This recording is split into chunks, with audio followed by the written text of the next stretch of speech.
Thank you all for coming this evening, coming out. Before we start, I just wanted to say thank you to a few people. Thank you to Pastor Kimberly and Pastor Becky in the session for helping to organize this thing and keep me in line, and especially Sally and Judy for keeping me moving in the right direction. And also thank you to Andy. Where'd Andy go? Riot Act Books, making a presence here. And if you don't got a book and can't afford one today, go to Riot Act Books and buy one in the future. Right on Court Street by the Main Street by the Bundy Museum. And thank you to Dora for taking the time to travel up to Binghamton and visit with us and tell us her amazing story. I'm going to just read first from the back of the book. She survived the desert, now she fights for those still crossing and those that have crossed. So her memoir, Dora, A Daughter of Unforgiving Terrain, is a gripping memoir. And she's one of 13 survivors of a harrowing 1980 desert crossing through Organ Pipe Cactus National Monument during El Salvador's Civil War. At just 19, Dora fled political violence in search of safety, only to face the new dangers along the migrant trail and more current dangers with the political situation. So I'm going to kind of skim through the book. We're going to kind of have a little conversation here for a while, and then we're going to kind of turn over to questions and answers and have more of a dialogue with you folks. And so Dora, first, welcome. Thank you for coming. How is this for you, Dora, going from one event to another, telling your story, and it's not an easy story to tell. And I want you to just kind of first talk just a little bit about what's this like for you to kind of relive this time and time again.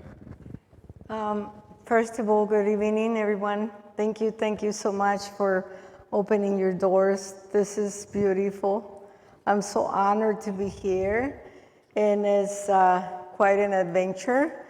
And have you heard the Dora the Explorer, Dora? That's exactly how I feel.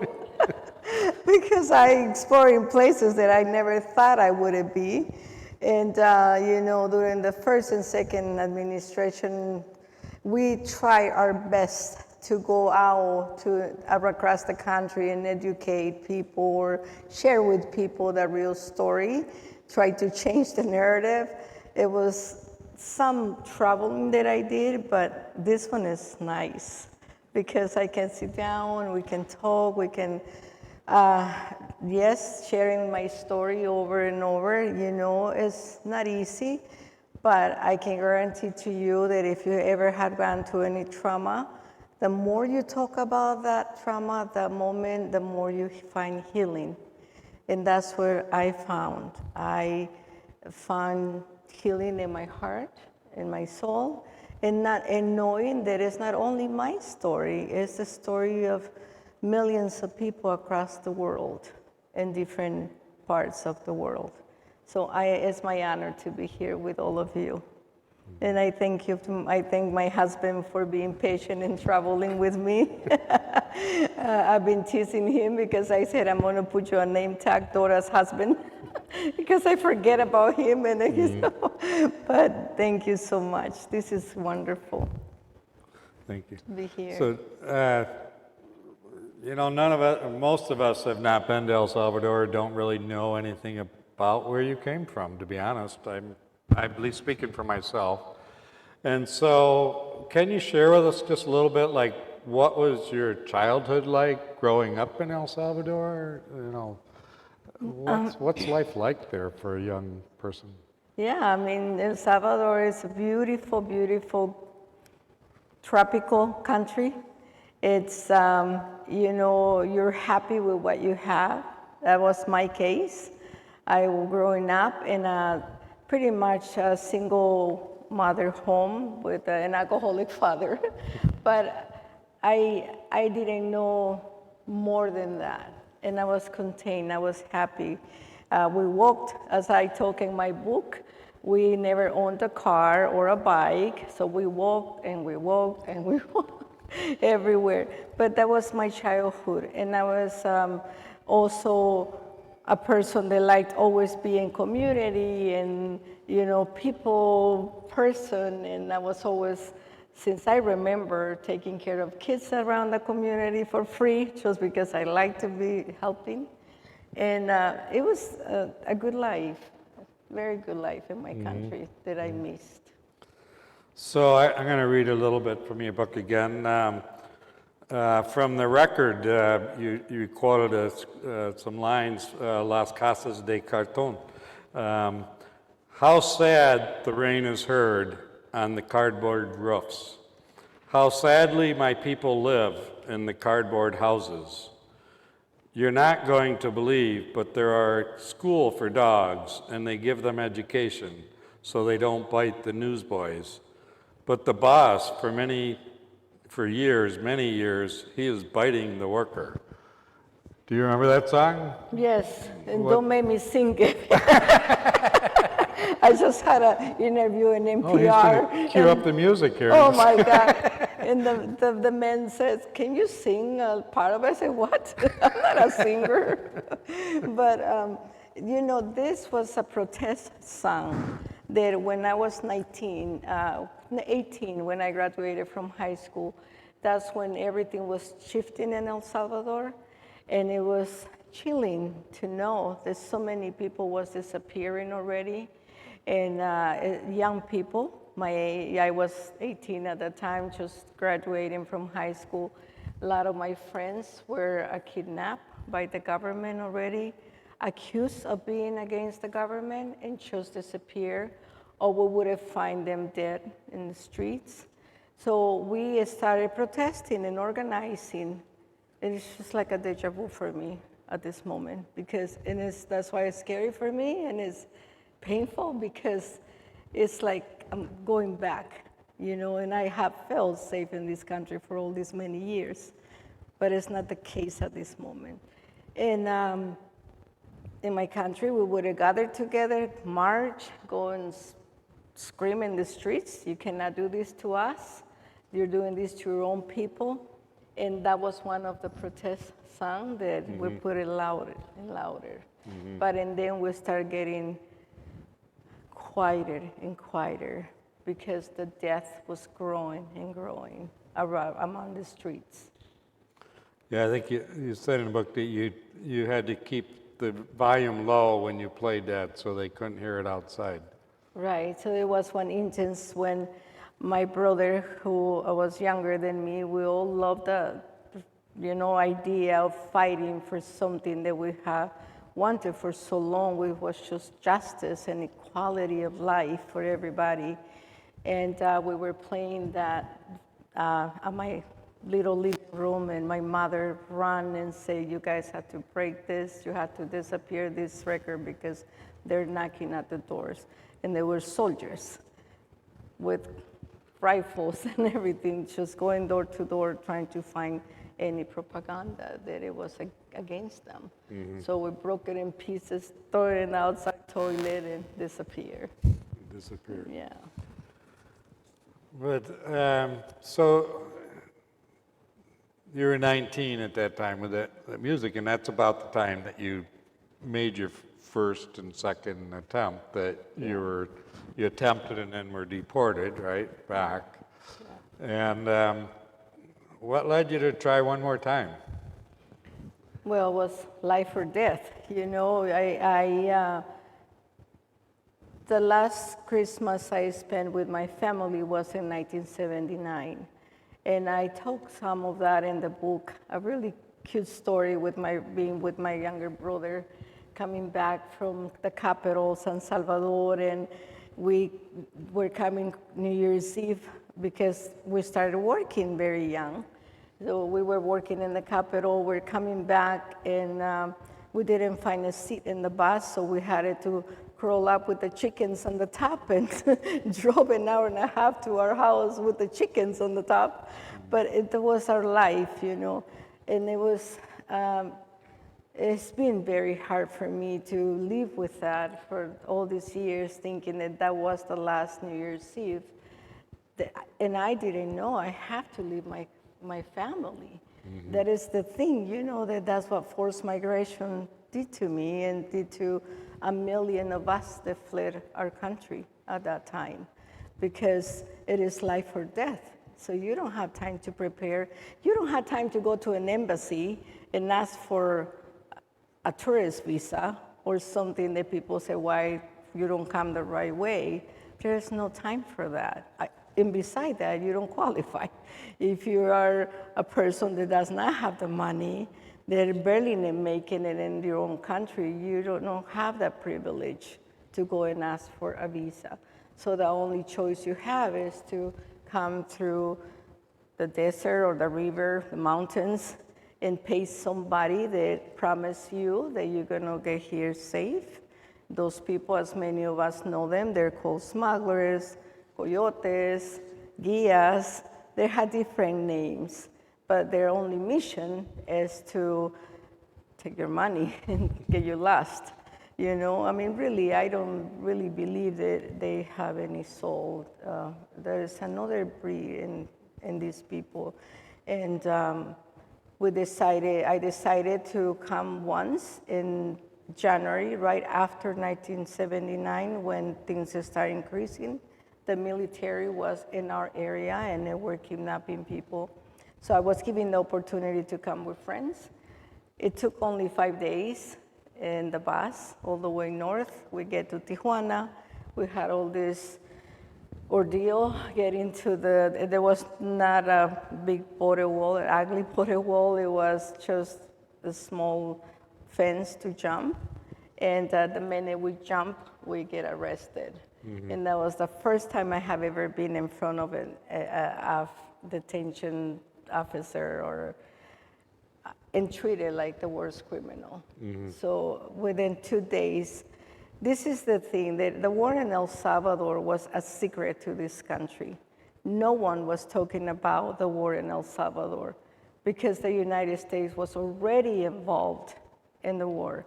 But because we don't have the technology, we don't have what we have now, really no one knew about it. But the people start noticing that a lot of Salvadorians and Guatemalans were coming north. So I didn't know that I could ask for protection. I didn't know that asylum existed. I didn't know anything. So the only thing I knew that within 2 days, I was already in an airplane with shackles in my feet and my hands, and with mud in my shoes, my pants, everything. It looked like a trash. And that was my very first time I ever flew in an airplane. And when you pass the people who had the money and were in first class and look at you like the worst criminal in that moment, and I was a child, because 19 in my country, you are really under the wing of your mother. It's not such a thing that you turn 18 and you're gone to the university. You don't leave your house until you get married. That is our culture, So I was very sheltered by my mother. So I found myself in my country, deported back, very scared. And then the second time, my uncle and my cousin decided to make the trip. And that was right after Monsignor Romero was murdered in March of 23 of 1980. And I thought, if they kill him, they're gonna come after all of us. And I decided to do the journey one more time. And again, at 7 days in that ordeal, the weather was starting getting hot. It was already April. In changing weather when you come north in the part of Mexico. We end up in San Luis Rio, Colorado, and then we cross in Yuma, Arizona. I don't know how to swim. I talk about that in my book. You will be surprised because I grew up surrounded by lakes and rivers, but I was drowning when I was little, so that took me away from water. And I jumped a canal, and I thought, well, if this is it, this is it. But at least, I try. So we came, and it was 45 of us, children. The smugglers were giving babies pills to put them to sleep. This is their business, and they want to be successful, to make all that money. And we jump, and the minute we jump, guess what? The lights came on again. So we are cut again, and then I found myself again in the hands of a border patrol, with never, ever being asked, what's going on with you guys? Are you safe? Why are you guys fleeing your country? Never. Instead, again, being treated as criminal. And so the second time, the smugglers that we hired in El Salvador had a second trip for free. They say for free. So that's a mess, because they're already angry at you because they had to spend more money. So we decided to do the second time with the smugglers, but it would be my third time, my third attempt. And it was, again, 45 Salvadorians in the bus. It was already in the middle of June of 1980, and we knew that it was a heat that we had never, ever experienced in the Sonoran Desert. And that was in Mexico, not even in the desert yet, in the real desert. And, we end up in Oregon Pipe after traveling 7 days. But the night before, the smugglers decided to put us in, to put us in the desert. There was no wall again, like you see now. There was just barbed wire, so it was really easy to open, and we felt we are in America, we're safe. The smuggler told us that we were going to be in our family's homes within a couple hours, that we didn't have to walk, that an airplane was going to go and pick us up. So some of my friends had high heels walking in that desert, and we did not have appropriate shoes. We didn't have water, just 1 gallon of water a person, that we ran out of that for a couple hours. So we end up in the worst of the worst. Within 5 days being lost in that desert, we had run out of water. We were drinking our pee that we were not producing anymore. 13 people around me have died when I was rescued. And in those 13 people, there were 3 sisters that were unaccompanied minors. And they're the ones that are the toughest for me, even though I share this story a lot, is that they were with no parents, and they were 12, 14, and 16. They were my friends from the 2 journeys, the 2 trips that we did. And they trust me because I was older, so they look at me like a big sister. And I felt so much that I failed them, but I was in the same situation, and they didn't survive. And that's the cruelty of forced migration. That's the journey that people have to go through in order to seek safety, in order to, even if it's because there's no jobs, it is your right to have food on your table. It's a human right. And if you can't have that because your land is not producing anymore, if you cannot have that because there's no more jobs for you, why not? You have the right to go and look and search for a better life. But instead, thousands and thousands of our friends are dying in the desert of Arizona and in our rivers too. So that's what happened to us, and that's when we were rescued. Well, and so you were rescued, and you didn't get deported that time. What happened that you ended up staying? Well, what happened is that our tragedy was one of the biggest tragedies that, Arizona has never seen a tragedy like that. And then there were 2 big factors. There were Salvadorians, and then people start finding out that it was something happening in this country. And then when people find out that there's a civil war ravaging the communities, people disappearing by the hundreds every day. I guess the media took interest. And it was in the front page of all the newspaper, national-wide, international. So it was this big publicity, from our tragedy. And what happened is that the government wanted to go after the smugglers, not because people die, not because the Salvadorian smuggler, one of the men, raped and killed the women around me. Not because of that. It was because they want to go after the smugglers that were making money and bring in doing human trafficking. So we end up being witness. What is the word I want to find? We have to go and testify every day in the courtroom and live every minute of that tragedy, telling the people, the judges, the lawyer, everybody, what had happened. So we were given, we were allowed to stay for a year. We could not travel around the country. We had to stay just in Tucson, Arizona, where I found sanctuary. And that was the beginning of the sanctuary. Actually, our tragedy sparked the sanctuary movement because they thought something's going on. We have to do something. And many of you know Reverend Five, which is a dearly friend of mine, and we have worked this journey together for many years now. And so that's how we end up staying. Material witnesses. I was Right. I mean, and you were in sanctuary with Southside Presbyterian Church and John Fife. They paid your bond so that you could get out of detention. The jail. The jail. Yeah. Yeah. And then you're running all over the country. What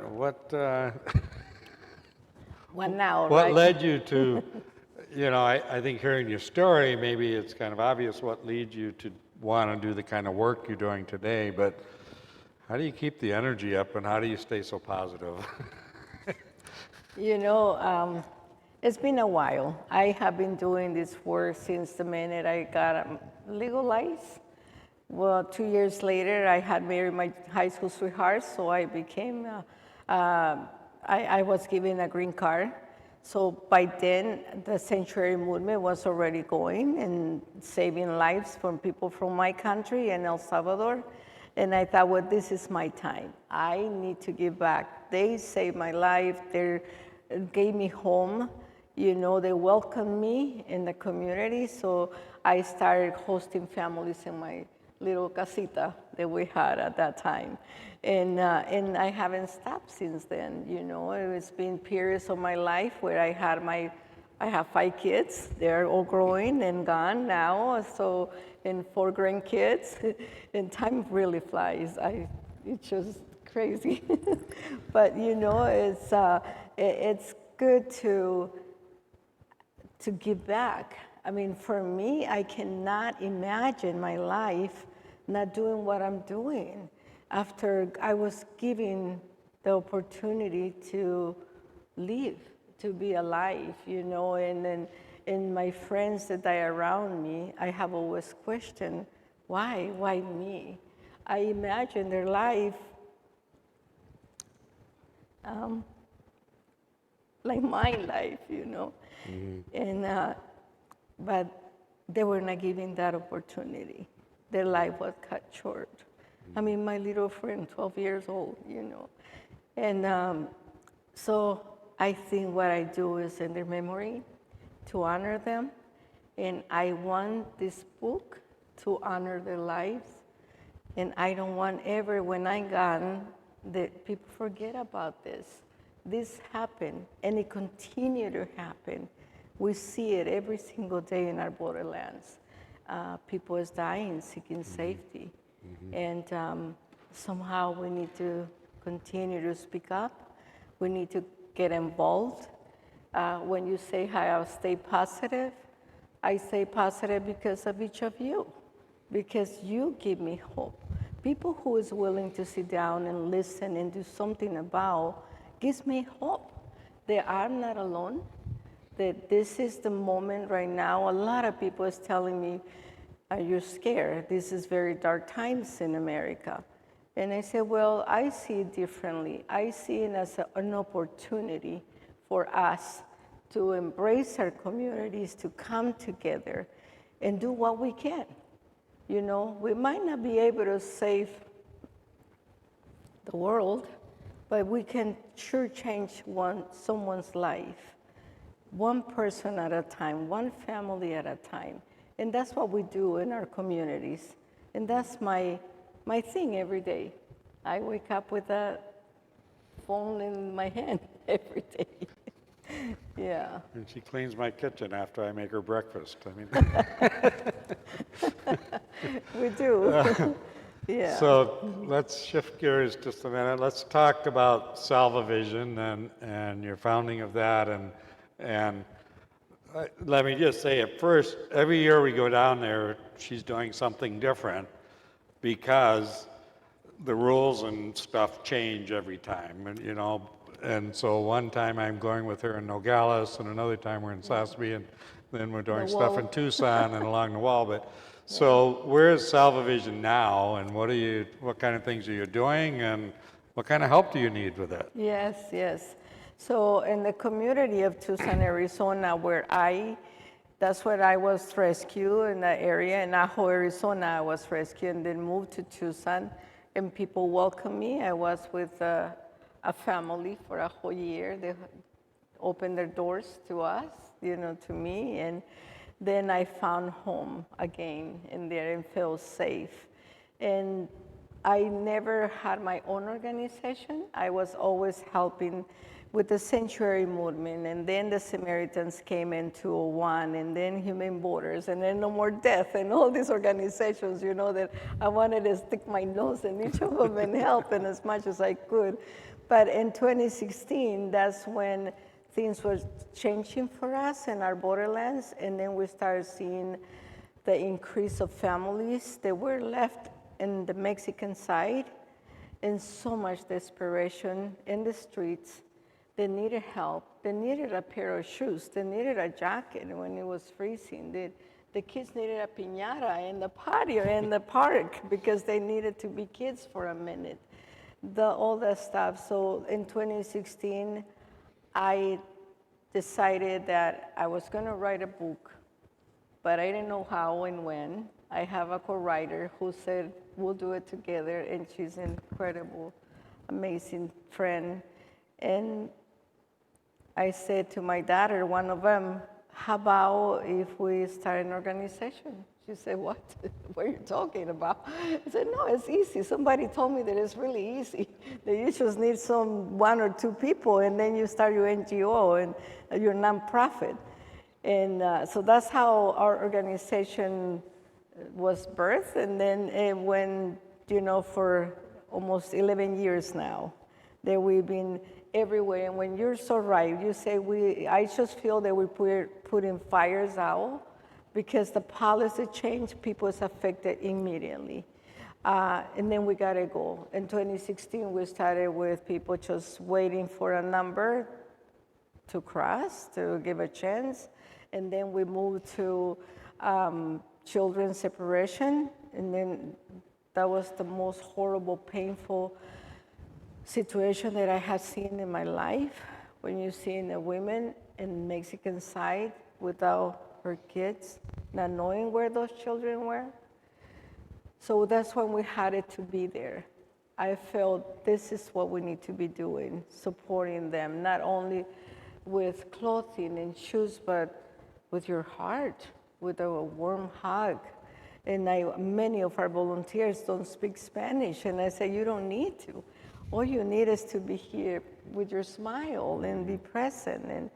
And so that's what Salvavision has been doing. In 2020, with the pandemic, you may remember Title 42, that it was at the end of the first Trump administration when he came up with that policy. That is a health provision. It's not really nothing to do with immigration, but it was perfect for him to shut down the asylum seeker process. It was horrible. because by then, every single person that was caught in the desert or presented for asylum was sent back to Mexico. And it didn't matter what country they were. There were people from all over the world in Mexico. We even had people from Africa, people from Haiti, people from Afghanistan in those towns, totally lost. They didn't know where to go. So we added that need in a very, very remote town that is called Salvavision, Sonora, which is a sister town for Salvavision, Arizona, where we have the horrible wall, and now they wanted to paint it in black, so they think that it's going to hurt people more if they're trying to jump that wall. But they forget that we have beautiful nights in the desert and it cool off. That's where people travel. So that's a waste of money too. But we again organized and saw a crisis in that little town because more than 150 people were being deported in that town. They had no resources, not even for the locals. It was 2,500 people in that town. And they didn't have transportation, local transportation. They didn't have a doctor. It was one doctor in the town, but he was a private doctor. And then the Border Patrol in that area decided that it was so convenient for them just to get everybody, run them up, put them in the bus, drive a mile, and open the gates, and there you go, you're not our problem anymore. So these people found themselves with nothing in the streets. And with Salvavision, we found the problem, we got in, we advocate for that to stop. We tried our best, what we could, to support these families, and we speak out. We talked to all the radio stations that we could. We talked to, because my goal was to stop the deportation. It was okay. We were bringing 700 bags of food a week, and bottles of water, and clothing, and everything. We did that for 6 months. But my goal was to bring to the light the injustices that was happening.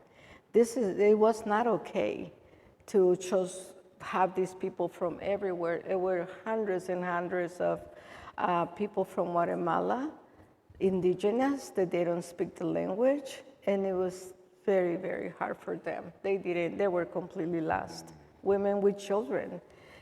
So we were lucky to be followed by the New York Times at that time. We called them and we say, we have a situation in this very remote town that you probably had never heard about it, but this is what's going on. Well, they got there within 2 days. And 2 days after they put us in the front page, in November 16 of 2020, if you want to find it, we were able to stop the massive deportation in there, because within 2 days, it got to somebody's desk, and they stopped the deportation. Instead of 150, they were deporting like 20, 30 people the most. So now we were able to focus and do something better in there.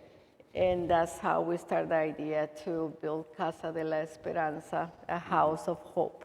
It was a resource center. It was not a shelter, but it was a resource center to help people. They're still being deported, and people coming north and help them. But in 2023, in October, 2 different cartels, the groups that do human trafficking, got in a big fight and got in a war. So that beautiful little town that we have built bridges in there, we have built community in there, became a ghost town because everybody had to flee. So guess how they did it? They had to cut a hole in the wall because the port of entry for that town is right where the offices are. That's where the port of entry is, and the agents could see the fire. They could hear the bullets. They could see everything that was happening in that town. And these poor people could not go south of Mexico because 70 miles away is the next town, and it is controlled by cartels. So they could not move, not even south, not even north, because we keep saying no to them. Even though they could hear, they could see it. So that's what they think, okay, you want proof of what these people is going through, it's right in your eyes. They were wearing bulletproof vests to protect themselves, but they would tell people, no, we can help, go back, go back. So in November 6th, it was a migrant day in the Presbyterian Church. I was giving a presentation, and I get a text from one of the family members in Salvavision, Sonora, and said, Dorita, we're gonna have to open a hole in the wall. I said, please do it, we'll be there and help you. So we got in the trucks of the Samaritans and drove to the border because we knew people was gonna start coming into the mountains. And sure enough, it was out of a movie, you know, how you see these hundreds and hundreds of women with their children and people in wheelchairs and walkers and coming through those mountains because we say no to a sister town. So about 1,500 people were able to cross with 2 days in that area. And we called Border Patrol and we said, hey, we have people here. They want to turn themselves in parole for protection.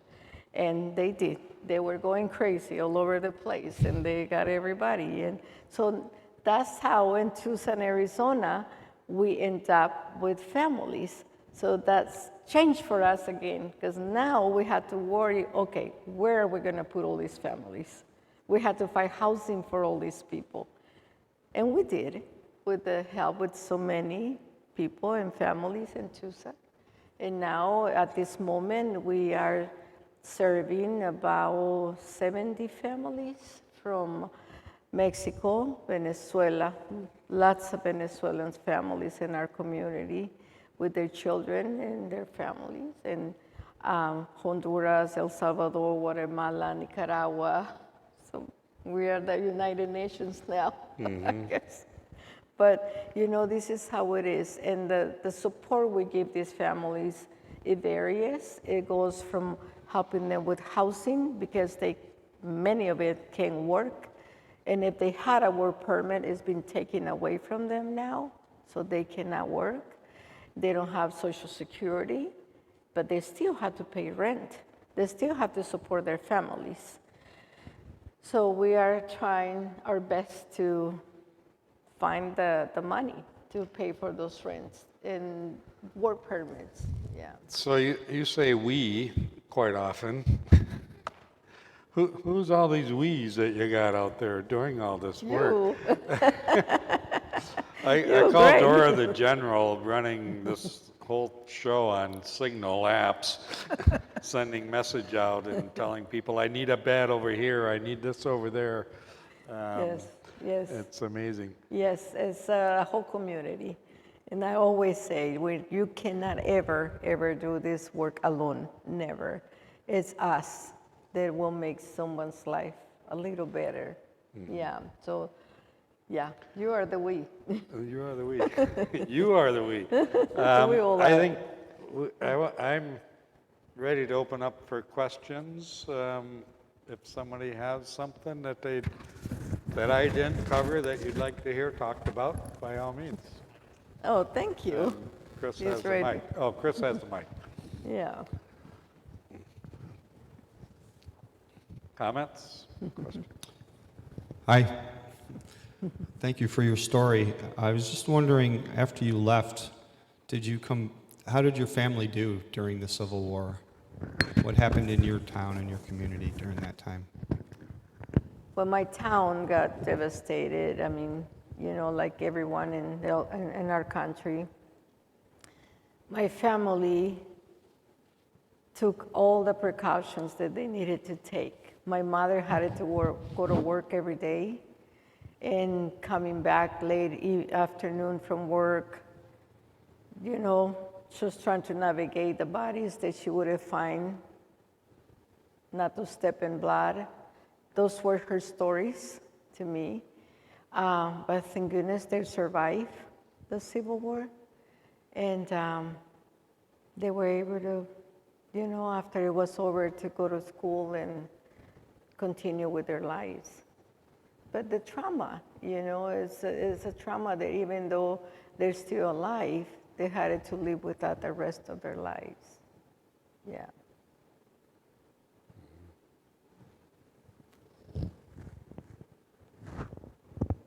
Others? Comments?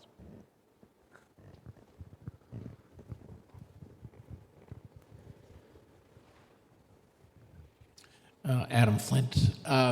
This is maybe fast forwarding a bit, but obviously El Salvador has a president, Bukele, that has in many ways suspended democratic rights of almost every kind on the one hand, and on the other hand, before he rose to power, the level of violence had reached levels that were comparable to some years of the war. What can you foresee next? How can El Salvador escape from this? It's very scary. It's terrifying because I will not ever want to see another civil war in our country, but right now I was telling someone there is no due process in our country. There is no judges that want to proceed with cases. There's no lawyers that want to fight if someone gets arrested with no probable cause, just because something happened or they found themselves in a place they shouldn't be, or they're suspicious, or they were saying something. So we're reliving many tragedies, horrible tragedies from the Civil War. They're not killing people in the streets. But if somebody gets picked up and put it in this prison, they can't get out. So it's slow death for these people. And this person that was arrested and was not able to prove that he is innocent. So El Salvador is tough right now because to the world, it's the second safest country in the world at this minute because he was able to put 70,000 or more people in prison. And yes, gay members are in prison, but it's also a lot of innocent people. And we know communities, it happened just like happened to us, that the communities that were poor, they were the ones targeted first. Because that's where they are suspicious that you're doing something right against the government. So if the tourism is huge, because to the eyes of the world it's progressing, it's beautiful, but I know for a fact, because all my family still live there, that the locals are suffering because he's allowing all these big countries to come with millions of dollars to open businesses, but it's hurting the poor women. They had the little carreta, the little station to sell her food, because now she has competition that she can't fight. So I don't know. We're going to start seeing, I believe, a large migration again from El Salvador because people are suffering. It's tough, because if you talk to people, they are for Bukele, and it's a large number of people that voted for him, and they didn't care that he changed our constitution. They didn't.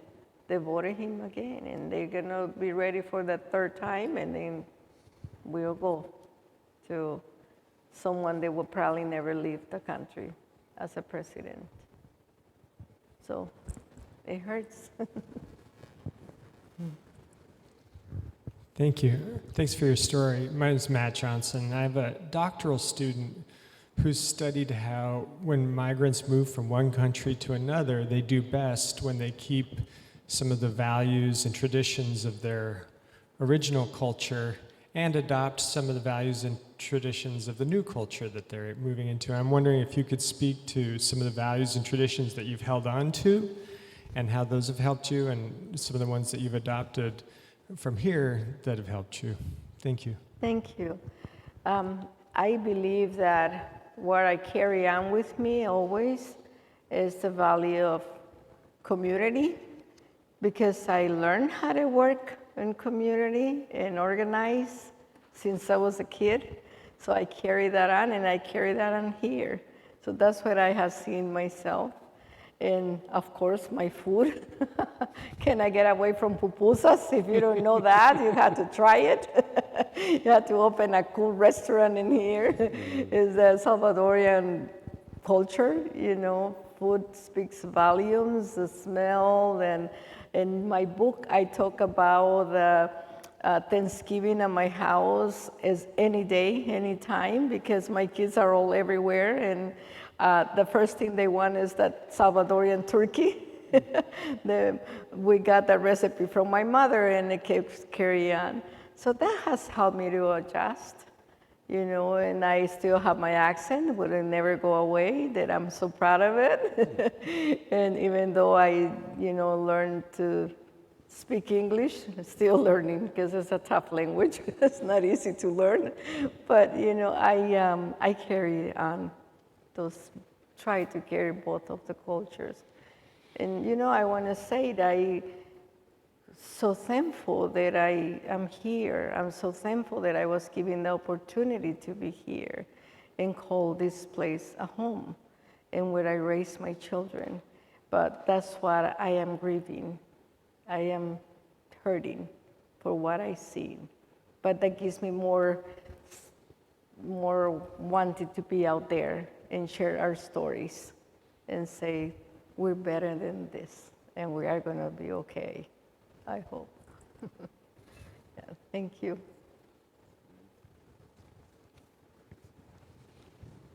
No other comments, questions? Well, then we'll just give her the tough question. What do we do now, Dora? Because our country is having, I mean, our local communities, I talked to you about, I explained to her about EJ and which way EJ was the way people migrated to this area 100 years ago or more or whatever. But now with the ICE running around and people being kidnapped, and what do we do? We had this conversation in the sanctuary about a few weeks ago with Pastor Kimberly, monitoring it with some of the same people in the room actually, and trying to figure out what can individuals do to protect the migrant workers in the community. For me, I would say don't give up hope and find community. If you're not involved, find someone that wants to be involved in doing something. I always tell people you don't have to be in the front line like we are in Arizona, you know, every day, but you can help so many ways of people you know who needs help, and accompany them, you know, to maybe to a school meeting with the teacher, accompany them to a doctor appointment. These people is terrified to even go to a food bank. Fix food boxes for them. People do not even have the money to eat at this moment and feed their families. That's what we're doing in Tucson. Every Saturday, our volunteers go and deliver 15 bags from the food bank. You know, so yeah, I will say that this is the moment, the opportunity to be stronger in community, because they might get one, but not all of us at once. So we have to stay together. We must right now and help each other. You know, it's normal that we're feeling scared, that we're feeling sad. We're no superheroes. You know, we're not. We're just people that want to help and think differently and have a kind heart and want to be out there for somebody. So help each other. I found that having conversation with someone who's willing to listen to you helps tremendously, you know? And if you're an artist, do a beautiful mural in your community that illustrates what being kind means, welcoming. And not take the word migrants from the vocabulary. We are people. just like you. And that's what I said, that that word has become so criminalized and dehumanized. In the minute you say migrant, people, oh, God, that's the criminals. They're coming with the invasion. So you say, it's just we're helping people, because that's who we are, you know? But hopefully someday we can get that. If you like to write a poem, write a story, yeah. The program that he referred to was one that was sponsored by an organization I work with that I think a good number of you already know about, Concerned Residents of Greater Binghamton. We have developed a number of different working groups to get out word about what rights exist, to alert lots of people. If we see ICE, we saw ICE for the first time in this community that we know of a week ago, Monday through Thursday. I've got some literature I can pass out if you're interested in getting involved. We're easy to find. Adam Flint, again. Thank you, yes. Oh, be careful. I did just want to mention that I used to go to El Salvador from 1990 to 2006, so that was... Thank you. It makes me very sad as to what has happened there, but Yes. hopefully I will live to see things much different. We hope. Thank you. Thank you for your done over there. He has a cool program over there in El Now Salvador. they can come here and be arrested and without due process. Would you like to say more about that, Chris? Welcome home, right? Share with us. Share with us. Yeah. Stall for me for a minute, would you? Yeah. So I'm looking for a poem I want you to read to us in Spanish, so I'm going to get to it. But Gotta get my and you know glasses. this book, right? Oh, you don't have your glasses. No, Well, I I'll don't have have to read it glasses. then. This is a wonderful man, a Right. poet. I mean, poetry. so Dora, talk a little bit about some of the other people involved in the sanctuary movement for a minute, because those people are still around. Yeah. I've met them in Tucson. I've Yeah. heard their stories. There's a book that tells a really thorough story of the sanctuary movement. Can you help me with the title? Do you remember? Finding Sanctuary. Yeah. But so talk about some of the people that were involved. You talked about John Fife, but who else was kind of involved at that time? There's still some lawyers. There is in particular one lawyer, her name is Erika Kreider, that when our tragedy happened, I was 19, she was like 25. She was getting out of grad school to be a lawyer. So she was one of the pro bono lawyers for us in the sanctuary movement. And oh my gosh, and Erika is still doing pro bono work. She retired a while ago and she's just not giving up. And it's incredible. The only thing she says now to the families, talk louder because I can't hear you. But she has not given up. There's another lawyer, her name is Margot Cowan, who was very involved in the sanctuary movement, and then they formed a group of women fighting for all these women in prison, in the immigration prison, who's still very involved. So that's the community of Tucson. There's another lawyer, Isabel Garcia, who fights for human rights. That was back in the 80s. So, you know, it's beautiful because we have grown older together doing this work. So it's really neat, yeah.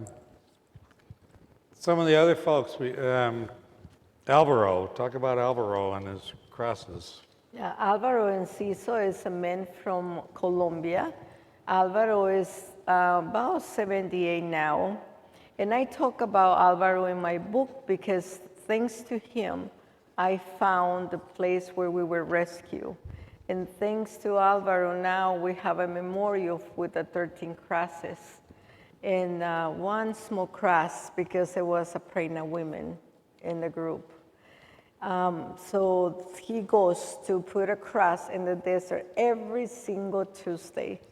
Rain or shine, if you ever want to go to Arizona and volunteer, please find Alvaro, because what an experience with him to be there every day.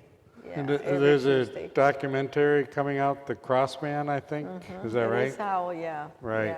Yeah. Yeah, he goes and it's, you know, remembering the people that died in the desert, but it's also kind of putting a political statement that, you know, we aren't going to just turn our eyes away from this and ignore it like it's not happening. That's how I first got involved in that, going down there, Greg and I, with just by looking at the death map that we have over here and all the people that are dying every year, and it's still happening. We follow the quarterly reports from Humane Borders that reports the remains that have been found, and there's still 6 or 8 a month happening right now with this massive wall up there that's supposed to keep everybody from crossing, and they're still crossing at a pretty much the same rate as when I was down there the first year. It's not different. Yeah, with ICE detentions, with ICE quota, now that they have to meet this number every single day, anybody gets detained that is my skin color or different or an accent, without question. At least they meet that quota that day until next day they figure out that you are a citizen and you can be in this country. So they're deporting a lot of people who has been in this country for 20, 30 years. They have all their families, their children, grandchildren. So now the only option these people has is to come through the desert. So the numbers in our desert are again rising. They're getting up there again, the death in the desert, because people is desperate to get to their families. So. Another question, please? Yes, I had another question. I want to also mention I'm Jeff Bonner. I'm with the Binghamton El Charcon Sister Cities organization. So our organization still exists. We're small, but we have delegations that go down to El Salvador, and I've been there. I was there in 2022, and you really get to see the perspective of the pressures people are under living there. Yeah. My question is, and I have a few flyers I'll put up if anybody's interested in joining us or going to El Salvador at some point. Yeah. When you have families, they're hiding in houses. What happens if you have neighbors that are going to report it, or how do you deal with the opposite viewpoints that are there, because they're pretty scary, that you have to fend off not only the ICE but also people who are not looking forward to helping?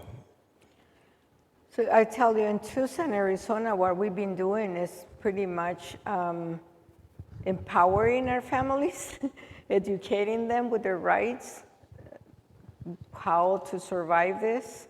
I mean, impossible for all of us to be close to their houses 24/7, but what is very important is that they attend to those workshops or a phone call with the lawyer. It's just to empower them and say, hey, you have the right to be here. You have an immigration process. This is what you do. Give them that. If you do have those red cards, give them to them. You know, sometimes, of course, we know there is agents that will not respect that. They will break their window, and it doesn't matter if they're saying, I don't need to talk to you, or have I been detained? If they say no, and then don't say nothing else, you know, and then you let me go. But be vigilant. That's what we tell them. Now you are in the times where you have to look over your shoulder and have those phone numbers close to you. You know, for us, it's good to have a safety plan as a church, as a congregation, as organizations. You have a safety plan.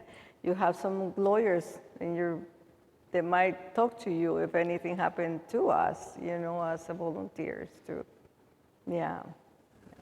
That's what we, as much as we can. We accompany them to court hearings. We accompany them to ICE appointments.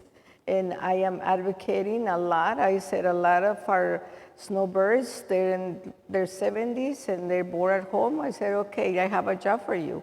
You come and sit at the courtroom for 3 hours, and then you don't have to do nothing but just sit there and smile to the judge. And I tell you, it changed how they treat people. I don't know what is that, it's intimidation or whatever it is, but our presence in those courtrooms are making a difference. And also at the ICE attention appointments, at the ICE offices, you know. So it's be present, be vigilant, and educate our families, empower them. They need to hear that they have rights. They need to hear that. Yeah. It's sure. It's such a challenge because I don't know how much you talk about community, how much any of us are really in community with these families and asylum seekers that live in our community and stuff. And I think maybe that's almost where, because it's, you kind of like, your first time is to go knock on their door, they're going to think us all white guys are ICE, you know. So Yeah. you better have a bag of groceries or something, I guess. But that's, I think, the challenge is how do we build community with those folks. But It's not too hard, really. You know, it really isn't, because they trust we know who really means well. Yeah. I didn't know my sponsors when I was in that moment that I survived. And I went to their house and lived with them for a whole year. You know, so, and it's something that you sense that as a person that needs help in the moment. You see kindness, right? Through your eyes. And you start building little by little that trust. so I want to rewind. You've been on a world tour here, but yesterday morning you were in New York City and getting ready to present at Rutgers Presbyterian Church. And who walked in while you were first sitting down in the chair to start the service? Can you tell us a little of that story, please? So I know it's getting late. I don't know how much we have the time. How We're we good, doing? we're good. We're good. Yeah. I love to tell stories. It's a wonderful story, I think. So what happened in 2020 with Salvavision Sonora is that when we got there, it was a woman with her 12-year-old daughter from El Salvador, who was the first person that Border Patrol rejected when Title 42 was in place. So she was caught in the desert crossing with her daughter at 12:15 midnight. The agent told her, I would have stopped you an hour before, I would have let you go. But because we have this new rule, you're out. So he walked her with her little girl back to this very small town, no one awake, of course, walking with her little girl. Diana is her name, and I met her in November of 2020. Somebody told her, this is a Salvadorian woman here doing stuff in here, so you better talk to her, because she was trying to figure out how to come to the United States. Well, I met her, we said, you wait for a little bit, because we have to see how things are gonna change. So she waited until the new president came in, and then we started seeing humanitarian paroles in place again. And we were able to get Diana across with the help of lawyers. They work in her humanitarian parole, and she was able to come all the way to New Jersey. So it's a beautiful story, because I have not seen Diana since they crossed in our borders and in our area. And I invited her to the event yesterday, and it was beautiful to see her. You know, her daughter, who was 12 now, she already had a quinceañera. She's growing to this beautiful girl in here, speaking English. And it's just like, for me, this is what happened when you give us the opportunity. Or when you give these people the opportunity, you know, to show who really they are and what they want to do in this country. They want to have that chance. And they are a perfect example for me that if we embrace them and we continue to not be afraid to support them and show up for them, you won't be sorry. It was beautiful to see them. Well, and Yeah. I might add, during the coffee hour, Dora hooked them up with a lawyer to help them Don't with waste their no asylum time. case. That was right there in the coffee hour with us, was a member of the congregation there. She's forever a social worker, constantly working, constantly involved in this stuff, and Yes. we're so grateful Thank you. to have Do you. it together. Um, Yes.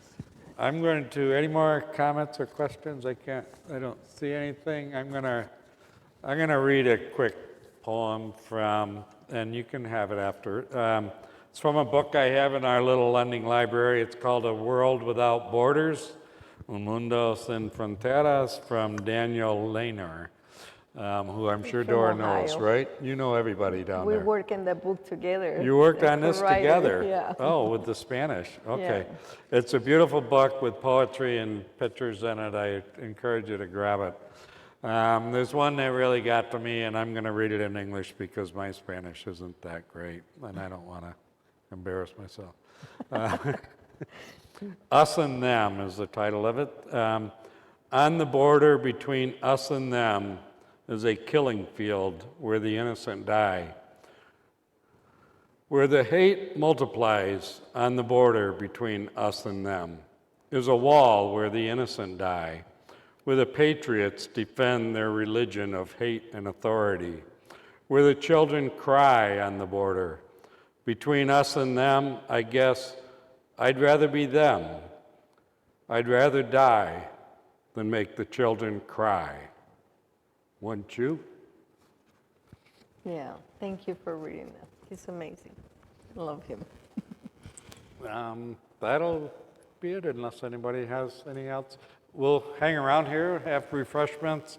If you want to talk with Dora one-on-one and sign a book, or she'll sign a book. And thank you again so much, all of you, for coming and listening to Mama Dora. We must call continue. Mama Dorita. We must continue. Thank you.